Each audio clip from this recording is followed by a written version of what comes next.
Welcome to One Word a Day. I'm Sophie, your pilot into the universe of Chinese. And here is the last sound like of this week. And it actually sound not quite alike because all the other characters we came across sharing the same element, qian, all pronounced as jiàn, exactly third tone of jiàn. This one is a jiàn, and it flipped the placement from the right to the left side. And that's because the right side here means edges or knife. Well, in this case, in simplified and traditional, both look like a knife. However, if you look at 2,000 years ago, it actually means the edge. The reason why is we have this indicator, this dot, intersect with the exact edge of this weapon, ancient times. Unpacking this knife symbol first. This was viewed as a handle. So something you hold on to, you cannot cut yourself, right? So safe handling here. And then two edges, right? Knife, ancient version, probably one side is thicker, it's not for cutting.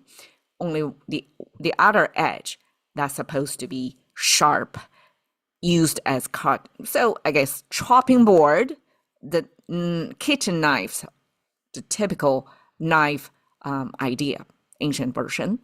And when Chinese add this extra dot in there, it doesn't mean a physical dot in there. It means indicator, kind of an arrow pointing your attention to one of the edges. According to the physicality here, if this is a handle, this edge should be the cutting side, and this is the back side of the knife. However, I guess Chinese back then didn't differentiate the two sides of the edge. One is duller, one is sharper, so it just land on one side to show you it is the edge we're talking about. So during this, over the years, this edge versus knife, just one dot different, got simplified away. Like nobody preserve that extra dot, that talking about the edge of the knife, not the knife itself. Until today, I discovered, well, it's the edge that makes total sense because all this week, we've been talking about what this thing is, this qian. We have the roof, that's a decision-making institution. Two voices means disharmony, means different voices, conflicting views, they are debating. And then at the end of the day, after this debate, people, one follow another. You see both of them facing the same direction. Means a kind of a compromise and trade-off and a rounded up decision was made. It was not just one side. One size fit all situation. It's all opinions considered, compromise made, probably the best for the whole community, and then people follow the decision made. And that process, this qian, was applied to create all kinds of meanings, right? And this last character here, actually, there are more of them. I couldn't exhaust. I'm just packaging it to a 6-character week.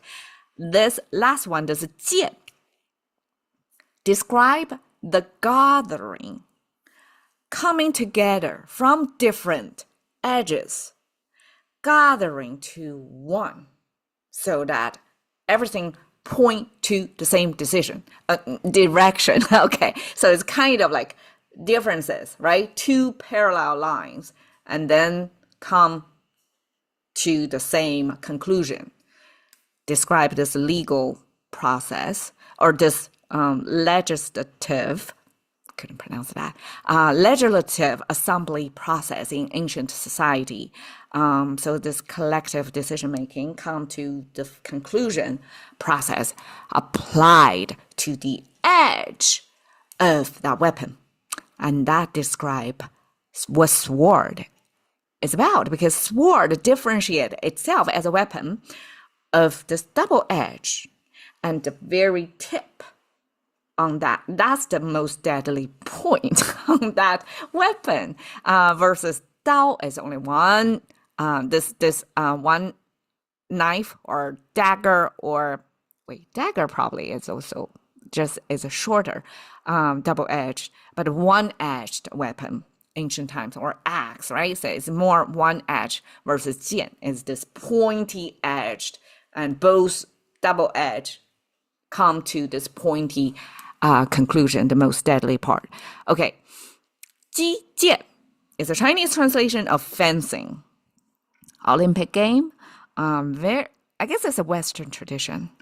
Even if Chinese got this whole fantasy world of the, Chinese kung fu, we not only just use our fists, but also have all kinds of weaponries. And the jiàn, sword swinging, was a thing back then, like one major category of the martial art, at least depicted in our fantasy world. However, that was not practiced by regular folks anymore. I can hardly see that. So majority of people, for the fitness purpose, Tai Chi or whatever, just practice, or Kung Fu in general, just practice barehanded. That tradition was from the Western, knighthood era, this sword fencing thing. So 击剑, strike, sword, is how Chinese translate that activity. Okay, 剑眉, sword, eyebrow. Okay, yesterday we were talking about eyelid and we brought it up, and today we met the eyebrow, using the location next to the eye to describe what eyebrow is. And it's almost undescribable of eyelids, because this is a moving thing. It's not fixed like eyebrow in relative to eye, right? It's not fixed. It's just like the tongue. We cannot describe how a tongue looks. We can only use the location to imply. So all kinds of tricks of Chinese to show you some body parts.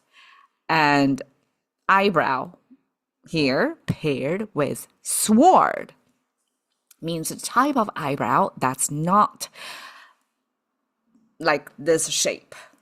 I don't know how to describe that, but you probably know what I'm talking about, that it was probably jazz age, over 100 years ago, when entertainment was more like female entertainers were allowed, and they were able to make up in a certain way, dress in a certain way, perform in a certain way, to be like a professional paid entertainer. That eyebrow was tiny, like that, like extreme. I don't know. I didn't check on that, like who started the fashion. So this 剑眉 was the opposite of that. Not only is it bushier, but it's straighter. It's not a curved eyebrow, let's say. An eye was said to have 剑眉, like a more straighter eyebrow. It's not very feminine. Okay, 剑拔弩张, describe this tension. Whenever U.S. and China tension gone up, this expression probably show up. 剑拔弩张 talks about the sword is drawn, okay, and 弩, crossbows, were taut, like open. So it's like both sides are ready to fight. You got your sword out in your hand from its sheath, and you have your crossbow already fully on tension, just trigger to release, right? So it's almost like everybody is just waiting for that trigger to fight, but they are in a position of ready to fight. That's 剑拔弩张. It came from the Cold War. Well, not the Cold War, a recent Cold War, but before hot weapon was invented, before guns, gunpowder, Chinese invention, used to kill. Before then, 剑 and 弩, the sword and crossbows were the majority, like deadly weapons on the battlefield, ancient battlefield. So we move that ancient battlefield scene to contemporary conflict scene. And that's 剑拔弩张. And here to show you the very sharp edge of how double-edged sword converge to a tip. And that's 剑, not 剑. Thank you for your time. See you another day.